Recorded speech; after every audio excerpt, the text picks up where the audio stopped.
Shalom, selamat pagi Bapak Ibu dan Saudara yang dikasihi oleh Tuhan Yesus. Renungan kita pagi hari ini diambil dari kitab Kisah Para Rasul pasal 20 ayat 17 sampai dengan 38 dengan tema pelayanan yang memuliakan Tuhan. Kisah Para Rasul pasal 20 ayat 17 sampai 38 adalah kisah yang menceritakan perpisahan Rasul Paulus dengan para penatua jemaat di Efesus. Paulus sendiri adalah pendiri atau perintis jemaat Efesus selama perjalanan misinya yang ketiga, di mana Paulus melayani dan mengajar di Efesus selama kurang lebih 3 tahun. Selama 3 tahun itu, Paulus telah membangun hubungan yang sangat erat dengan jemaat Efesus. Ketika di penjara, Rasul Paulus terus mendoakan jemaat Efesus dan menulis surat untuk mereka, agar mereka tetap kuat dan teguh di dalam iman kepada Yesus Kristus. Dalam Kisah Para Rasul pasal 20 ayat 17-28 ini, nampak sekali perpisahan Paulus dengan penatua di jemaat Efesus penuh dengan perasaan emosional. Ikatan batin dan rohani di antara mereka sangat kuat. Ada 3 hal yang disampaikan Rasul Paulus dalam momen perpisahan ini. Bagaimana dia tinggal dan melayani di jemaat Efesus. Pertama, Paulus melayani Tuhan dengan rendah hati. Dengan segala rendah hati aku melayani Tuhan.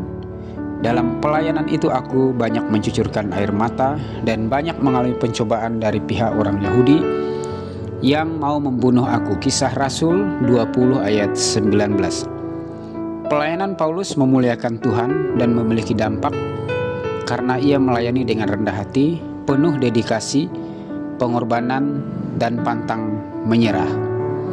Kedua, Paulus tidak lalai dalam pelayanan. Ia mengajar dan memberitakan firman Tuhan kepada jemaat Efesus, baik di muka umum maupun di perkumpulan-perkumpulan jemaat. Rasul Paulus menggunakan kesempatan yang ada untuk melayani dan memberitakan firman Tuhan. Sungguh pun demikian, aku tidak pernah melalaikan apa yang berguna bagi kamu. Semua kuberitakan dan kuajarkan kepada kamu, baik di muka umum maupun dalam perkumpulan-perkumpulan di rumah kamu. Kisah Para Rasul 20 ayat 20. Pelayanan yang memuliakan Tuhan dilakukan dengan sungguh-sungguh, tidak lalai dalam melayani. Jangan pernah mengabaikan, meremehkan, dan melalaikan pelayanan. Tugas dan tanggung jawab ini dijalankan dengan sungguh-sungguh. Ketiga, fokus pelayanan yang memuliakan Tuhan adalah senantiasa bersaksi dan membawa jiwa-jiwa yang dilayani bertobat dan percaya kepada Tuhan Yesus Kristus. Aku senantiasa bersaksi kepada orang-orang Yahudi dan orang-orang Yunani supaya mereka bertobat kepada Allah dan percaya kepada Tuhan Yesus Kristus. Kisah Rasul 20 ayat 21.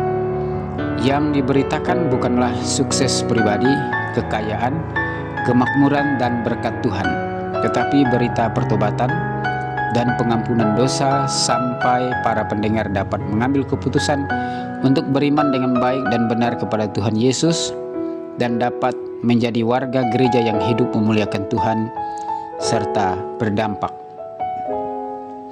Pelayanan yang memuliakan Tuhan tidaklah mudah, penuh tantangan dan pencobaan. Mungkin pelayanan yang kita lakukan saat ini banyak mencucurkan air mata. Paulus mengajarkan kepada kita untuk tidak menyerah, bahkan ia terus fokus kepada pelayanan yang dipercayakan kepadanya. Paulus mengambil tanggung jawab melayani dengan sungguh-sungguh, tidak pernah lalai dan meninggalkan pelayanan sekalipun berat. Karena pelayanan yang dilakukan dengan rendah hati dan penuh tanggung jawab akan memuliakan Tuhan dan membawa orang yang kita layani kepada pertobatan dan iman kepada Yesus Kristus. Tuhan Yesus memberkati. Amin.